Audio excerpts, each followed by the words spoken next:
Oy, Mang Boy, kumusta? First time in my life nga na meron ako naging kakampi na malakas. Galawgaw nga ito magkagura. Tignan nyo naman yung ginagawa niya dito. Di ba layo niya na? Tignan nyo nahabol pa din. Ayun o! Nga pala si Smash Smash, mahilig may smash na kalaban. Welcome nga pala sa episode 21 ng pagpapatap global natin sa Alice. Eto nga pala yung history natin. Nasira nga yung streak natin dahil di natin nagamit yung Alice. Bali meron nga ako dito kaduna chicks. Yun, matinig ka talaga boy. Meron na nga pala tayong 53 matches with 77% win rate. At malapit na nga din tayo mag-top Cavite. Konting taste na lang, malayo pa. Pero bago nga lahat, kung hindi ka pa nga nakapollow, mag-follow ka na.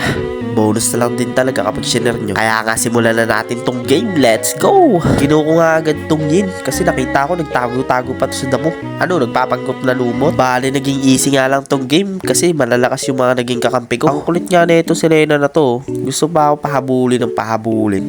Ayun, tugnas. Matinok ang bata ka. Bali, wag nyo nga ito gagayahin kasi sobrang lakas ng adrenaline ko dito. Pinasok ko ba naman yung tatlo eh. Aray ko po, ang sakit. Umapat pa nga kasi pumasok pa yung yin. Pero dito nga, babawiin naman agad natin yung kalamangan na ginawa nila. Ang kulit nyo Hindi nyo alam, patibong lang yun. Gusto ko kasi paranas na kaya nila ako para lumalim sila. Tignan nyo tuloy. Ayun, nagsilalim tuloy. Kaya nga ang title ng video na to ay tuloy. Pinasok ko nga tong Mia. Ayun, tugnas, smash talaga malala. Dito nga, alam nyo na kung sino mananalo. Ano pa ba ang kahantungan neto? May kasama pa kami ni Lord. Tignan nga natin kung makakadepensa pa tong mga to. Inesisan ko na nga din, kaso nga lang walang tinamaan. Buti na nga lang.